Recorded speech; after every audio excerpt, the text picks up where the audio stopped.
그 실수는 우리를 무너뜨릴 때도 있고 우리로 하여금 자질에 빠지게 할 때도 있습니다. 그러나 우리 하나님은 어떠한 상황에서든지 우리를요 버리지 아니하시고, 왜냐 자기가 택한 자녀이기 때문에, 그래서 끝까지 책임져 주시고 일으켜 주시는 줄로 믿습니다. 실수가 오히려 협력하여 선을 이루고, 그때는 고난이고 그때는 너무 힘들어도 결과적으로 보면은 참 협력하여 선을 이루고 오히려 그전보다 더 좋게 하시는 그런 분을 우리가 보게 됩니다. 오늘 본문에 사도 바울이 그러한 분이었습니다. 지난주 말씀이요, 오늘 말씀의 배경을 살펴보면은 바울은 예루살렘 성전에서 일부 에베소 사람들의 선동으로 말미암아 몰매를 맞게 됩니다.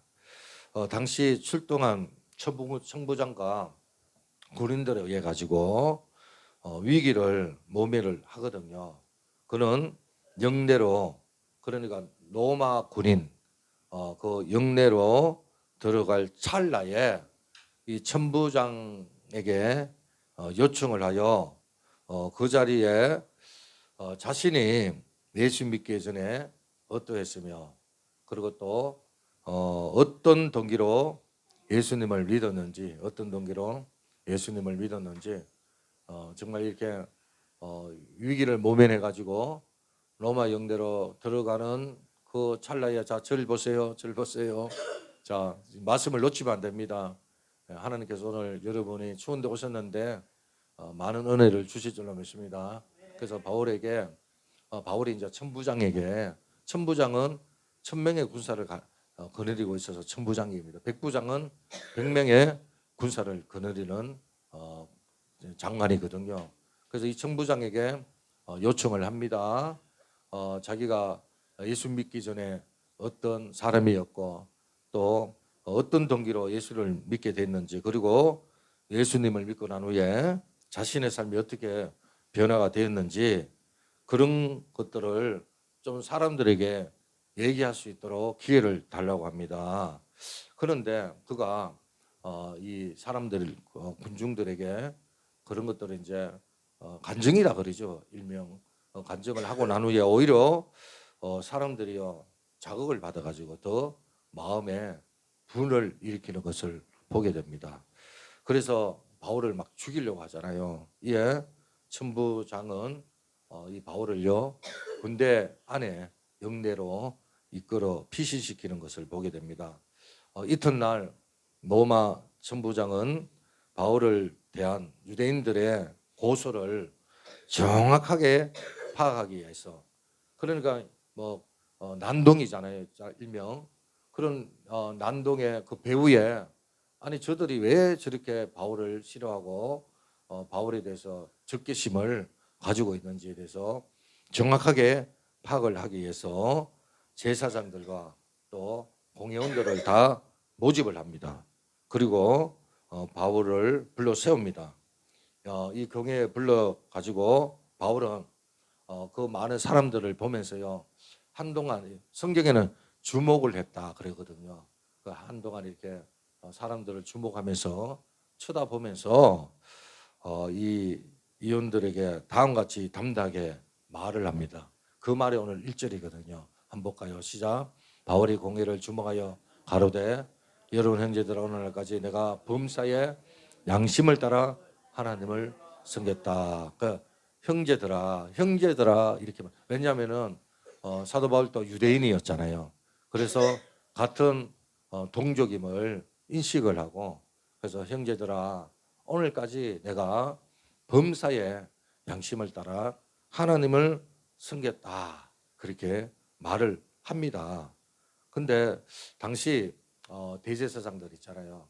그 대제사장이 누구였냐면은, 그러니까 제사장 있고 대제사장, 제사장 중에서도 최고 위에 있는 사람이 대제사장인데, 그 사람이 아나니아 있는데, 이 사도 바울이 이제 양심을 따라 하나님을 섬겼다고 이렇게 말을 하니까 이 대제사장이 듣고 마음에 상당히 모멸감을 느꼈는 것 같아요.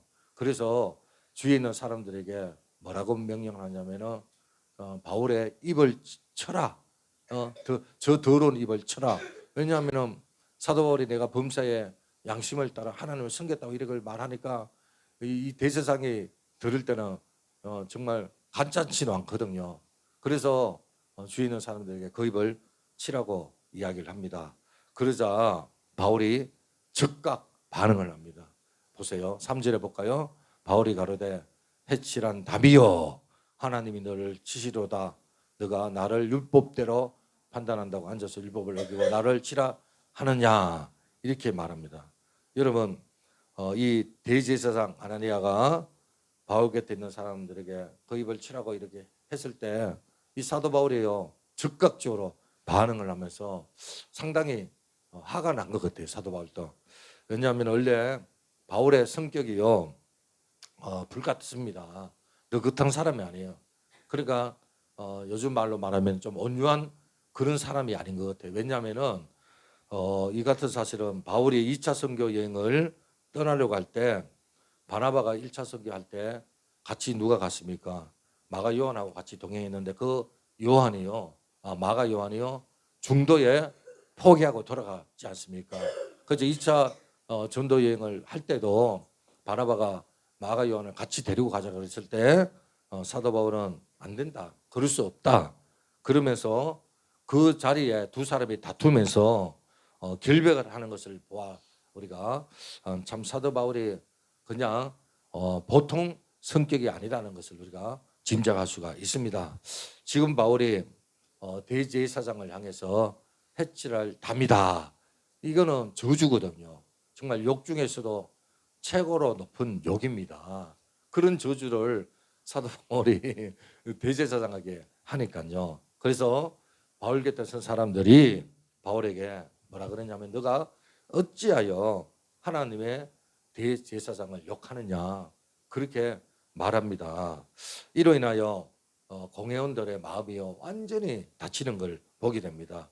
바울은 순간적으로 내가 지금 실수를 했구나 그렇게 깨닫고 그리고 사과를 하게 되죠. 그 내용이 5절입니다. 5절 한번 볼까요? 앞에 시작. 바울이 가로되 형제들아 나는 그가 대제사장인 줄 알지 못하였노라. 기록되었으되 너희 백성의 가난을 비방치 말라 했으니라 하더라. 그러니까 바울은 성경 말씀을 인용하면서 내가 잘못했다. 내가 그 사람이 대제사장인지 몰랐다. 그러면서 말씀을 인용하면서 자기가 잘못했음을 인정을 합니다. 그러나 바울이 이렇게 잘못을 인정하고 용서를 빌었지만은 그러나 공회인들의 다친 마음은 더 이상 열리지 않았다는 거죠. 그래서 그러다 보니까 그 공회의 분위기가 아주 싸늘했고요. 험악해졌던 거예요. 그게 뭐예요? 공회인들이 흥분하기 시작합니다. 이 공회는 예수님을 십자가에 못을 박아라고 선포를 한 그런 장소였고요. 그리고 또 서대반 집사가 돌에 맞을 때 그것을 허락한 공회가 바로 이 공회원이었거든요. 그래서 이제 사도 바울 입장에서도 보세요. 예수님을 십자가에 못 박았고 서대반을 돌로 쳤던 그 공회원들. 이 사도 바울에게도 사람들에게 돌로 치라 이렇게 말을 하면은 그는 돌에 맞아 죽을 수밖에 없는 그런 상황에 놓이게 된 거예요. 바울은 당시 산이 들린 공회가 우리나라로 말하면 국회가 여당 야당이 있지 않습니까? 그래서 이 산에 들린 공회도 바리새인파, 사두개인파 이렇게 나눠져 있는 것을 누구보다도 잘 알고 있었습니다. 그래서 그 순간에 위기 순간에 사도 바울의 기지를 발휘하여 다음과 같은 말을 합니다. 한번 볼까요? 바울이 그 한 부분은 사두개인이요 한 부분은 바리새인 줄 알고 공회에서 외쳐가로되 여러분 형제들아 나는 바리새인이요 또 바리새인의 아들이라 죽은 자의 소망고 부활을 위하여 내가 신문을 받노라. 이 바울이 고백을 합니다. 저는 바리새인이고 우리 아버지도 바리새인이라고 고백을 합니다. 그러면서 더 적극적으로 자신의 정체성 있잖아요. 그러니까 자기가 이 바리새인이었고 또 유대인이었고 정말 하나님 하자면은 정말 열심히 있는 그런 사람이라는 것을 그렇게 이야기를 하고요. 자기의 정체성을 이야기하는 거예요. 그런데 소망의 부활의 주님, 죽은 자의 소망 대신 부활의 주님 예수님을 자기가 만났는데 그 예수님을 만난 것 때문에 자기가 신문을 받는다라고 그렇게 이야기를 하죠. 그래서 이 바리새인들이 그 말을 듣고 뭐라 그러냐면은 우리는 부활과 영생을 믿는다. 근데 사두개인들은 부활도 믿지 않고 영생을 믿지 않는 거예요. 그래서 양측이 사도 바울의 말로 인해 가지고 막 엇갈리기 시작하고요. 분열이 일어나기 시작하는 거예요. 그래서 그는 자신이 예수님의 부활을 믿고 부활하신 예수님께서 이방 선교의 사명을 나에게 주셨다. 이렇게 계속 주장을 하고 또 그것 때문에 온갖 박해와 또 고난을 받는다.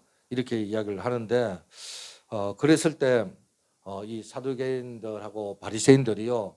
왜 다투느냐면 바리새인들은 부활을 믿고 영생도 믿고 천사가 있는 것도 믿고 그러니까 바울이 말하는 게 틀린 말이었거든요.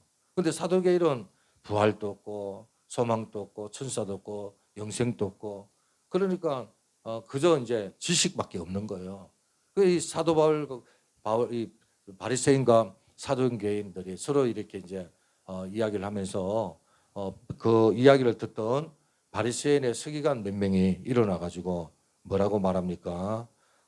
이 말이 이 뭐라 그럽니까? 사도 바울의 말이 틀린 말이 아니라 그러면서 한 구절을 한번 볼까요?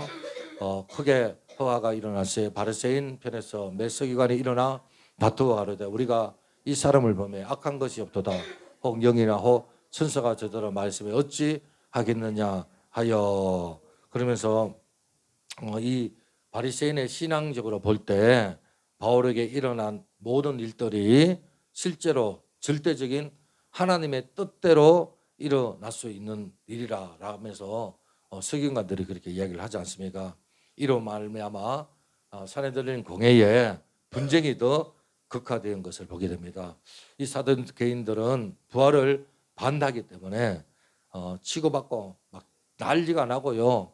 그리고 표현해 보니까 사도 바울을 막 찢기까지 막 서로 이렇게 막 그런 거예요. 우리가 보면 야당 여당 이렇게 서로 반대 막 데모를 하고 또 막 외치지 않습니까? 한편에서는 뭐 대통령 탄핵을 반대하고 한편에서는 대통령 탄핵을 찬성하고 막 이렇게 양극화로 이렇게 막 다투는데 지금 바리새인하고 사두개인들이요 사도 바울을 중간에 놓고 한쪽에서는 보호하려고 그러고 한쪽에서는 막 죽이려고 그러고 막 그러니까 사도 바울을 찢어 죽이려고 막 그러는 가운데 있단 말이에요.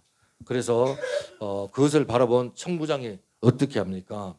군인들에게 바울을 빨리 군중 안으로 이렇게 폭력이 미치지 않는 영내로 들어보내라고 그렇게 명령을 합니다. 그래서 바울은 로마 영내로 옮겨지게 됩니다. 자 보세요. 하지만 그의 마음이 얼마나 심란했겠습니까? 자신은 양심에 따라 하나님을 섬겼다고 했지만 한순간에 대제사장에게 말 한마디 그러니까 실수 그러니까 욕을 했지 않습니까? 그죠? 그런 어떤 해치랄 담이다라고 그렇게 저주를 범했는데 이게 이제 나중에 이제 사도 바울이 이제 실수를 했다고 용서를 구했지만은 어쨌든 사도 바울이 순간적으로 실수를 하는 거 아닙니까? 그 실수 말 한마디 때문에 사람들의 마음에 문이 닫히게 된 거거든요. 그래서 사도 바울이 자책을 하고 있는 거예요. 자기가 실수한 분 때문에 정말 절호의 기회, 그러니까 복음을 전할 수 있는 그런 기회를 놓치게 됐다는 거예요. 그리고 앞으로 진료도 하나님을 믿음으로 하나님 앞에 맡기면 되는데 그런데 자기 어떤 기질을 발휘해 가지고 바리새인과 사두개인들에게 서로 다툼을 일으키는 동기를 사도 바울이 제공을 한 거 아닙니까? 좀 이렇게 심리적으로 교묘하게 사도 바울이 그거를 이용을 한 거거든요. 그래서 물론 자기가 그 폭력의 위기의 순간에 모멸을 하고 지금 군대 안에 들어가 있지만은 그러나 정말 자기가 언제 또 죽을지도 모르고 신변의 안정이 보장이 되어 있지 않는 그런 상황에서 그때 이 사도 바울 마음이 얼마나 참 이렇게 복잡하고요. 실수 때문에 그리고 하나님 앞에 맡기면 되는데 그렇게 하면서 사도 바울의 마음이 참 이렇게 여러 가지로 복잡했을 겁니다. 아마 이 로마 영내라는 것은 그 감옥으로 그렇게 여기지는데 그가 그 감옥 안에서 자기 입을 자기 손으로 이렇게 치면서 이 바보야, 말 조심하지, 순간적으로 좀 참지, 이 바보야, 그러면서 자기 입을 치기도 했을 것입니다. 내가 왜 그렇게 행동을 했을까? 그 자리에서 몇몇 복음을 전하고 차라리 내가 때리면 그냥 맞고 입을 때리면 그냥 입을 그냥 몇 번 맞고 그래서 차라리 그냥 하나님의 사랑을 전하고 복음을 전하는 게 훨씬 나았을 텐데 그러면서 자신의 실수를 자학을 했을지도 모릅니다. 그런데 그날 밤이었습니다. 주께서 바울에게 말씀하시죠. 11절인데 그 말씀 보세요. 그날 밤에 주께서 바울 곁에 서서 이르시되 담대하라. 너가 예루살렘에서 나이를 증거한같이 로마에서도 증거하여야 하리라. 예, 그날 밤에 주께서 정말 자학하고 있고 자기 실수로 인해서 몹시 이렇게 부끄러워하고 있던 그런 바울에게 주님께서 오신 거죠. 그리고 주님은 실수한 바울을 야단치지 않습니다. 주님은 그날 밤에 바울에게 나타나셔서 담대하라. 너가 예루살렘에서 나의 일을 증거한 것처럼 로마에서도 증거하리라. 이렇게 말씀을 하십니다. 그러니까 비전을 주고 사도 바울에게 힘을 주죠. 여러분, 우리가 지금까지 살아오면서 삶의 여정에서 여러분은 실수한 적은 없습니까? 여러분은 완전하십니까? 특히 어린 시절에 실수를 하고 자책하면서 눈물을 흘린 적은 없습니까? 제가 어릴 적에 몹시 벨났습니다. 그래서 부모님의 속을 많이 속였는데요. 정말 용서받지 못하는 그런 잘못을 했을 때도 우리 아버지는 저는 엄청나게 혼낼 줄 알았어요. 집에서 쫓겨날 줄 알았어요. 그런데 그렇게 하지 않는 아버지를 보면서 제가 자랐는데 한 번은 몹시 친구들하고 싸웠는데 제가 이제 싸워서 이겼어요. 근데 집에 왔는데 밤에 엄마하고 그 맞은 애가 찾아온 거예요. 난리를 치는 거예요. 난리를. 그래서 저는 속으로 아버지한테 죽었다, 맞아 죽었다. 그런데 아버지가요 한마디도 하지 않는 거예요. 한마디도. 그러니까 오히려 더 미안하게 되고요. 더 조심하게 되고요. 그러면 안 되겠다. 부모의 속을 속이면 안 되겠다. 그런 마음을 가진 적이 있는데 그렇습니다. 왜 그렇습니까? 부모이기 때문에. 아버지이기 때문에 자기 자식이기 때문에 그런 거거든요. 여러분 과거에 신창원이라고 알지요. 신출귀몰하고 정말 무기수였는데 탈옥을 했잖아요. 감옥에서 탈옥을 해가지고 전국에 막 난리가 났습니다. 잡으려고 해도 잡지도 못하고 그래서 신출귀몰이라는 병명을 얻기도 했는데 근데 나중에 이제 수개월 후에 잡혔어요. 그래서 사람들은 저 사람은 분명히 극형을 받을 것이다.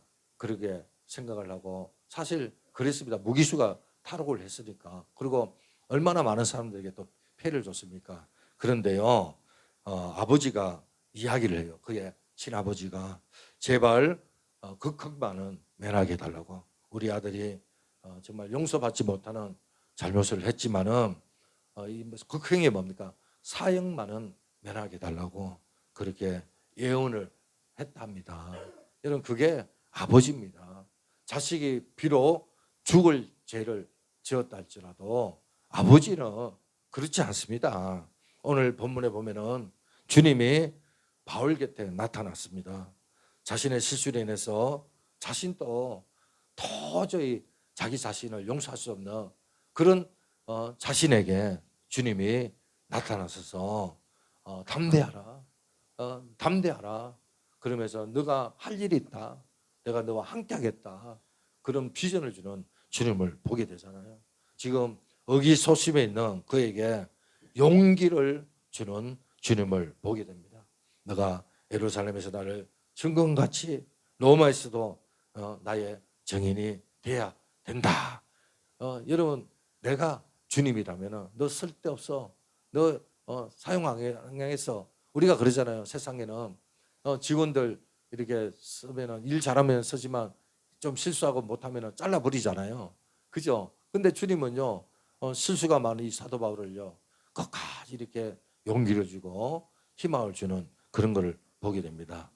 자, 그러면은 오늘 세 가지로 한번 나눠볼 텐데, 이 실수한 바울에게 주님께서 어떤 모습으로 나타났습니까? 먼저 위로의 주님으로 나타났다는 거예요. 바울의 공회 앞에서 자신의 실수를 위하여 사람 마음을 다치게 한 사건을 인하여 마음이 힘들어할 때 주님은 그의 곁에 오셨다는 거죠. 그의 밤에 오신 거예요. 그리고 그 밤에 비전을 주십니다. 너가 예루살렘에서 나의 일을 증거한 것처럼 로마에서도 나를 증거해야 되리라. 그러면서 내가 너와 함께 하겠다. 담대하라. 주님은 그를 내치지 않았습니다. 실수한 그에게 오셔서 위로하시며 그의 미래의 비전을 말씀해 주셨다는 거예요. 오늘 우리도 삶의 여정에 이런저런 실수할 때가 있지 않습니까? 그때 우리는 낙심하고 절망할 수밖에 없습니다. 아니, 자기 자신이 미워질 때도 있단 말입니다. 나도 정말 내 자신이 용납하기 싫을 때가 있단 말이에요. 하지만 주님은 그럴 때 우리를 찾아오시는 주님인 줄로 믿습니다.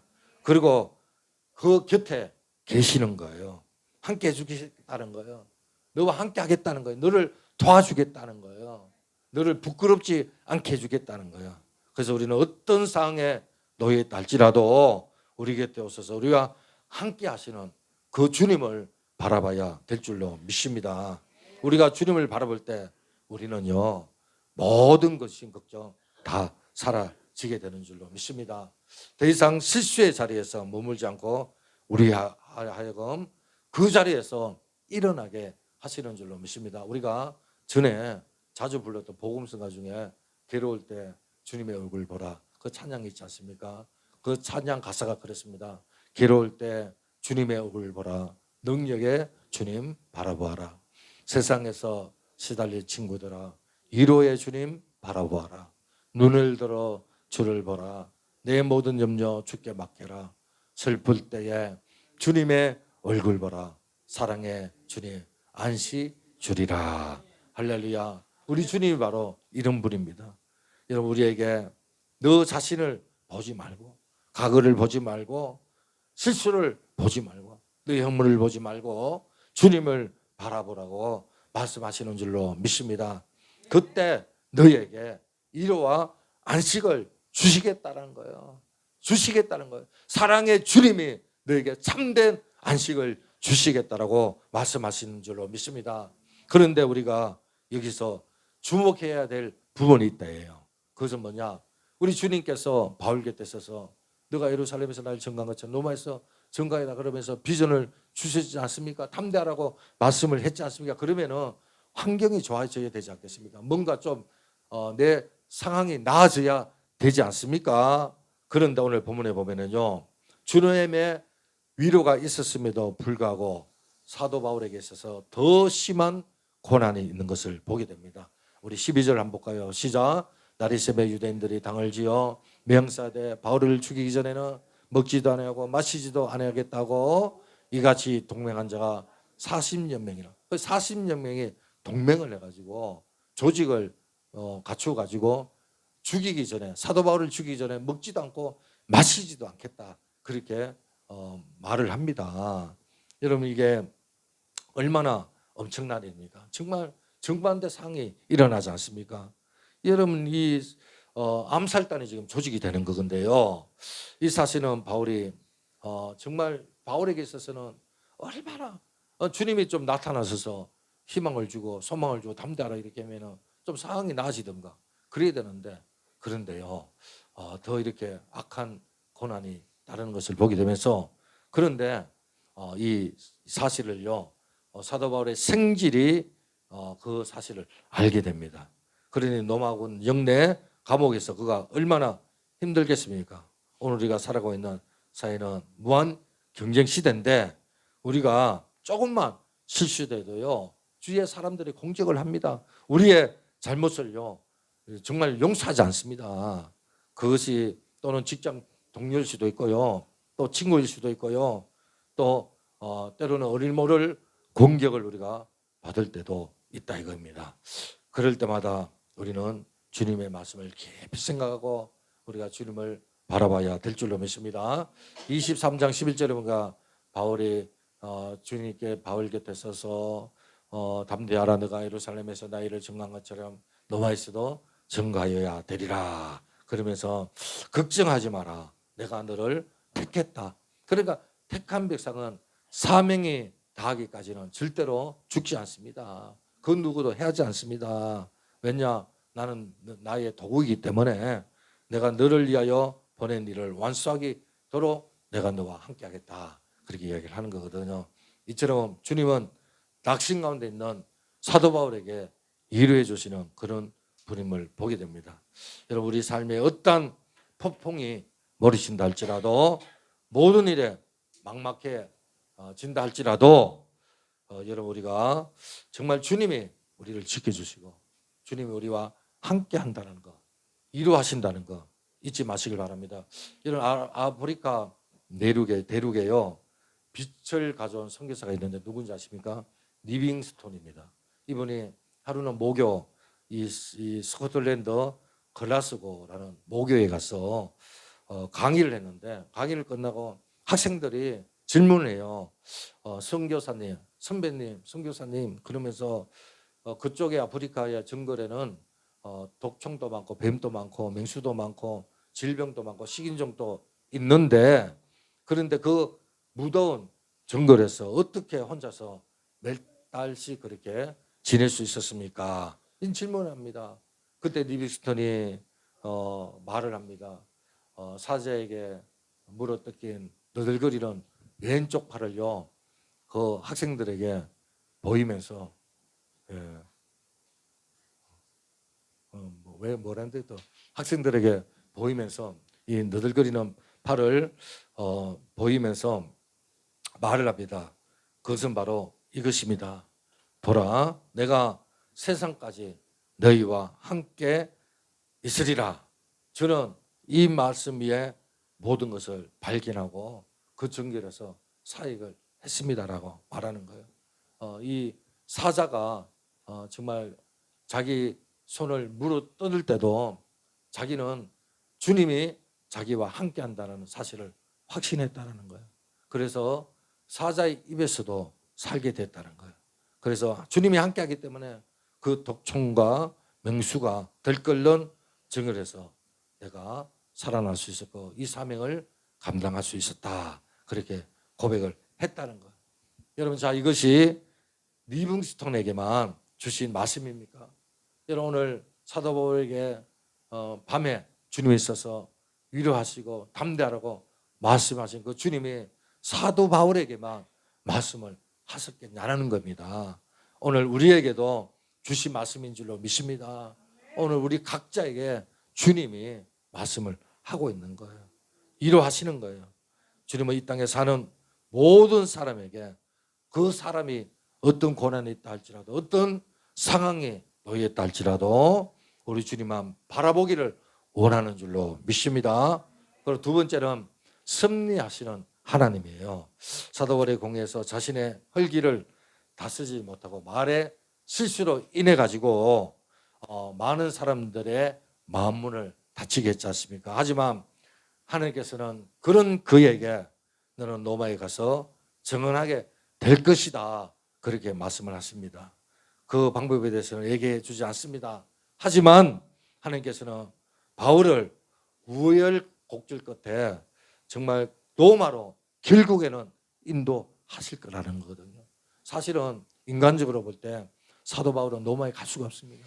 죽을 수밖에 없는 그런 처지입니다. 여러분, 40명의 그런 어떤 암살단이 조직이 됐는데 거기서 어떻게 살 수가 있습니까? 그러나 우리 하나님께서 그를 인도하는 거예요. 섭리 가운데 인도합니다. 여러분 우리 인생도 그렇습니다. 때로는 우리 삶에는 우리가 계획하지 않는 실수, 나도 모르게 어떤 그런 어떤 힘든 일이 일어나게 되는 거예요. 그래서 때로는 이해할 수 없는 일들이 종종 일어납니다. 그럴 때 우리는 낙심할 것이 아니라 우리 인생 가운데 하나님의 섭리가 있다는 것을 우리는 믿으시길 바랍니다. 전에는 몰랐지만 정말 하나님이 살아계시고 우리 한 사람을 주목하고 계시고 하나님께서는 우리에 대한 각자 계획이 있다는 것을 우리는 분명히 깨달아야 될 줄로 믿습니다. 우리 자신의 지금 깊은 수렁에 빠져 있고요. 정말 앞으로 어떻게 될지 막막하고 앞이 보이지 않는 그런 상황 가운데 있다 할지라도 분명한 거는 여러분 하나님을 믿는 여러분은요. 하나님을 아는 여러분들은요. 하나님이요. 가장 좋게 하실 줄로 믿으시길 바랍니다. 이걸 기억해야 되는 거예요. 여러분 우리 가운데 섭리하시는 그 하나님이요. 기가 막히는 방법으로 우리를 끄집어내는 거예요. 한번 생각해 보세요. 창세기에 요셉이라는 사람이 나오잖아요. 이 사람이 자기가 잘못한 것도 없는데 형제들에게 배신을 당해가지고 애굽에 팔려가잖아요. 그것도 노예로 팔려갑니다.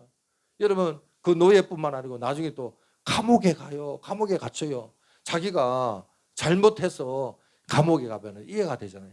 해석이 되잖아요. 설명이 되잖아요. 그런데 아무 잘못 없이 노예로 가고 감옥에 가고 그런데요. 그런 고난과 그런 고통 가운데서 그 배후에 하나님의 놀라운 섭리가 있는 거예요. 왜냐?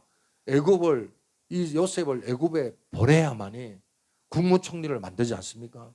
그가 노예를 통해서 감옥의 제수를 통해서 애굽의 이방인이 국무총리가 되지 않습니까? 그가 국무총리가 된 후에 한 일이 뭡니까? 자기 민족을 구원하지 않습니까? 이스라엘을 구원하는 거예요. 할렐루야. 이미 하나님은 요셉을 통해서 계획을 가지고 계셨던 거예요.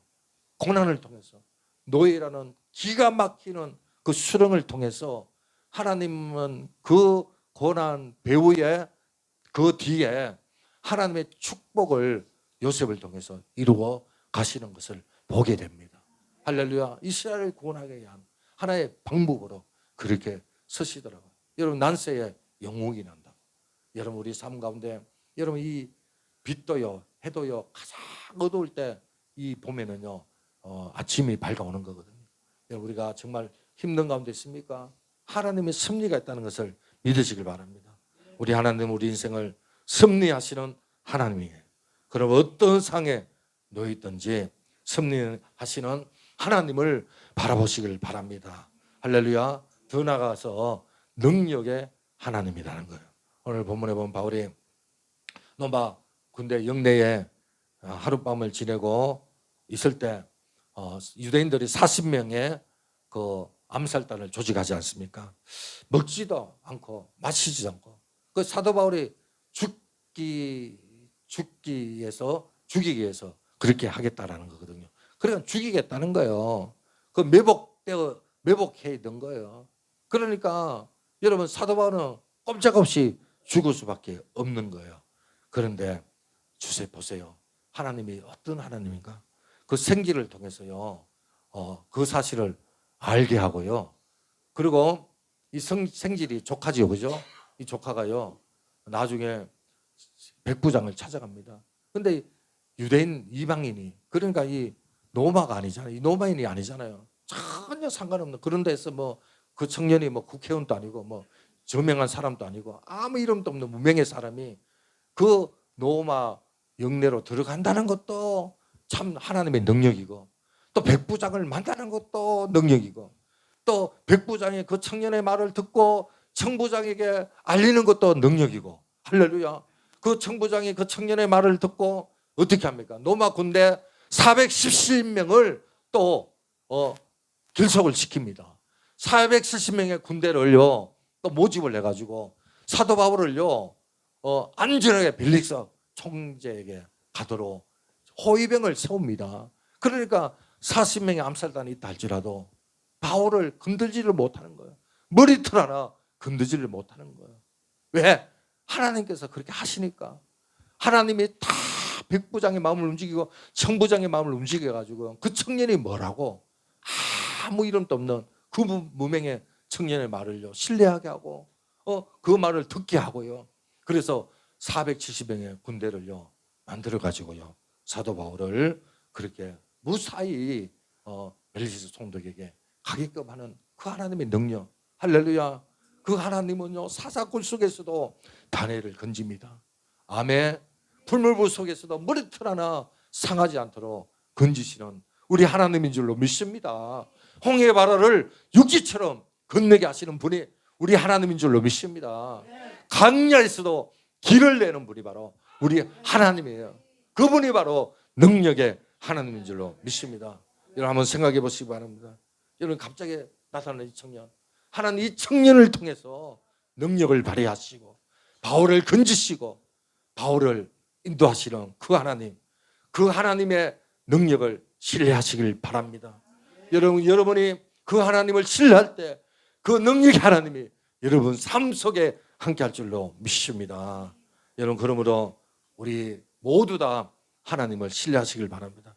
우리 삶에 때로는 도저히 일어날 수 없는 어떤 상황 가운데 있다 할지라도 하나님의 능력이 여러분과 함께할 줄로 믿습니다.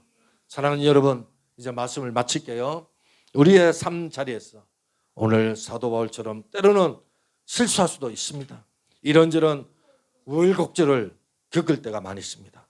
때로는 억울한 자리에 놓일 때도 있습니다. 사면초가 앞이 보이지 않는 그럴 때도 있다 이 말입니다. 이러하시고 그때마다 함께 하시고 섭리하시고 능력을 주시는 바울 곁에 서서 담대하라. 너가 예루살렘에서 나 이를 증거한 것처럼 로마에서도 증거해야 하리라. 할렐루야. 비전을 주시고 용기를 주시는 그 하나님 바라보시길 바랍니다. 그 하나님이 동일한 우리가 믿는 하나님이에요. 아멘. 이루하시고 승리하시고 능력이 많으신 그 하나님을 찬양하는 저와 여러분 되기를 주님의 이름으로 축원드리겠습니다. 우리 찬양 하나 부르고요 우리 말씀을 생각하면서 우리 한번 기도하시겠습니다.